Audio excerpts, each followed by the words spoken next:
Amid all the proposed gun control legislation at the state capitol is one measure that's a bit under the radar, a proposed ban on lead ammunition for hunters. Hi, I'm Steve Swat for Comcast Newsmakers. One of the proponents of that legislation is Jennifer Fearing, my guest this segment, who is the California Senior Director for the Humane Society of the U.S. Thanks for being with us. Good morning, Steve. So let me ask you, first of all, why ban lead ammo?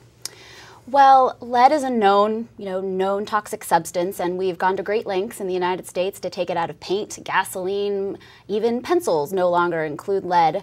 But despite this, it remains a prevalent part of ammunition that is used in hunting. And unfortunately, it poses a critical threat not just to our endangered condors and scavenging birds like golden eagles and bald eagles, but many critters who come across so-called gut piles in the field that are animals that have been left behind by hunters infected with these lead bullets that have fragmented throughout the animal. And what you're holding up here is a picture of a golden eagle who was recently found flopping on the ground, paralyzed near Clear Lake, taken to a veterinarian, treated for several weeks with expensive care, who unfortunately died just last week. So it's because of situations like that and the general problems posed by dispersal of lead in the environment that we want to remove it from lead ammunition and remove it from our environment. Of course, you're getting a fight from the National Rifle Association and other hunting organizations. The NRA says lead ammo is like half the cost of copper, and that basically what you're trying to do, your real goal is to ban hunting.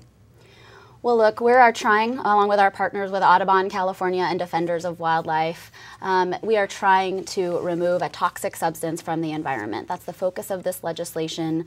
Ethical hunters throughout California have already made this transition, and waterfowl hunters, so those who shoot ducks and geese, have been required since 1991 nationally to use non-lead ammunition, and there's been no reduction in waterfowl hunting, and in fact a bloom and growth in the population of ducks throughout the United States. So we think this is the right thing to do. It will be backed by hunters, and it's strongly backed by the scientific community, who are very concerned about the continued dispersal of this toxin. Is there, have there been studies, is there actual evidence that individuals, let's say children, because they're most susceptible, I suppose, but that individuals have been getting lead poisoning from eating meat that was killed where lead ammo was used in the killing? Yes, there are studies that have been conducted by governments. Sort of the state of North Dakota looked into this a couple years ago and found elevated blood levels, so elevated levels of lead in the blood levels of women and children who had consumed game meat, because of course these lead fragmentations from the bullets remain in the meat, so venison for example,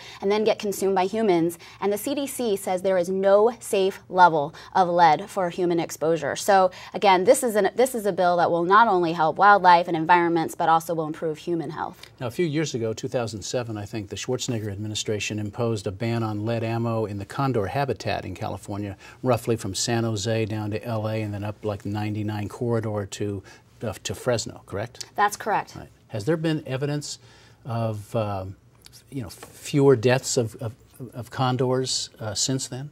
We have seen improvement. Unfortunately, that ban wasn't complete. It was only on the use of ammunition used with big game hunting. So we know that there's been continued dispersal, and that a statewide phase out of these toxic ammunition is the only way we're going to help the condor and others. What I can also confirm for you, there's been no loss in hunting activity in that area. Again, we see this as something that ethical hunters are bound to support. They are, often conservationists who want to protect animals themselves. All right. Well, we're out of time, but Jennifer Fearing of the Humane Society of the U.S., the California Senior Director, thanks for coming by talking about this interesting piece of legislation. We appreciate it. Thank you.